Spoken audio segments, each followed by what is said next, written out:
खून चूसा, रिश्वतें खाई। तुम समाजवाद और देश के नाम पर एक कलंक को। समाजवाद? हमारे देश में समाजवाद कहाँ है?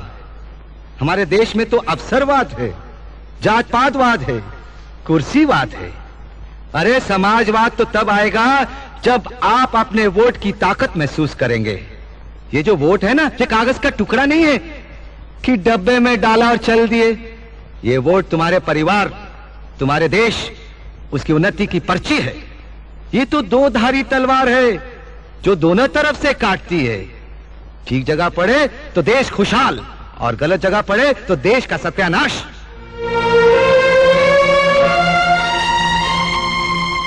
अरे भाइयों, हम तो आपसे एक सवाल पूछते हैं।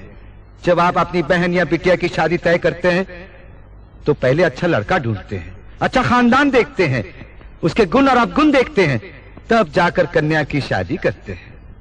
वोट भी तो तुम्हारी बहन और बिटिया है ना, उसको किसी को भी उठाकर दे देते हो।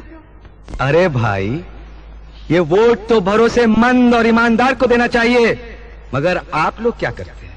बेचते हैं अपना वोट, वोट का ब्लैक मार्केट करते हैं। जिसने ज्यादा पैसे दिए उसे दे दिया। वोट तो ऐसे बांटते हो जैसे वोट सड़क पर मिलता है। कभी किसी दोस्त को दे दिया, कभी अपनी जात वाले को दे दिया, और कभी बेच दिया। अरे हम तो कहते हैं जो वोट बेचता है वो भी बेईमान है, जो वोट खरीदता है वो भी बेईमान है। तो फिर किस मुंह से हमें बेईमान कहते हो? हाँ, अरे अगर बेईमान लोग सरकार बनाएंगे तो सरकार तो बेईमान बनेगी ही। तो फिर चिल्लाते काहे को कि डाउन डाउन मुर्दाबाद? जिस दिन तुम वोट खरीदने वालों को अपनी चौखट से धक्का मारकर बाहर निकाल दोगे, उस दिन ये सब कुछ ठीक हो जाएगा। अब देखो, हमारे इन उप मुख्यमंत्रियों को, इन बेईमानों को किसने भेजा? ये आप ही के लोगों के भेजे हुए हैं ना। अब ये बेईमानी नहीं करेंगे तो क्या करेंगे? आज से 5 साल बाद जब इनको इलेक्शन लड़ना पड़ेगा तो ये पैसा कहां से लाएंगे? अरे यहीं से तो लाएंगे ना। अरे बोलिए बोलिए। आप कहते हैं कि हमने रिश्वत ली है, बेईमानी की है। अरे हम कहते हैं हाँ, हमने रिश्वत खाई है। कोई कहता है 12 करोड़, कोई कहता है 15 करोड़, कोई 16। आप जानते हैं हमने कितना कमाया है? हाँ, 62 करोड़। 62 करोड़, 60 और 2। हाँ, अरे जरा सोचिए तो सही, अगर 6 महीने में हमने 62 करोड़ रुपया कमाया है तो हमसे पहले इतने लोगों ने इतने सालों में कितने करोड़ कमाए होंगे? हाँ? हिसाब लगा सकते हैं आप? अरे जब आप हमारा हिसाब नहीं लगा सके तो उन लोगों का हिसाब कैसे लगा सकते हैं? अरे हम तो कहते हैं उन लोगों से हिसाब मांगो, हम तुम्हारे साथ हैं, हम भी मिलकर हिसाब मांगेंगे। क्यों? क्योंकि अब हमें पता चल चुका है कि ये रुपया, ये पैसा कमाने का तरीका कौन से रास्ते से होता है। हाँ, बेईमानी का पैसा किस रास्ते से कमाया जाता है, ये अब हमें पता चल चुका है। आप लोग कहते हैं कि हम बेईमान हैं। हाँ, आप क्या कहते हैं? आप क्या कहते हैं? आप क्या कहते हैं? कोई कहता है ईमानदारी के पैगंबर हैं, मगर हम क्या हैं? हम बेईमान हैं।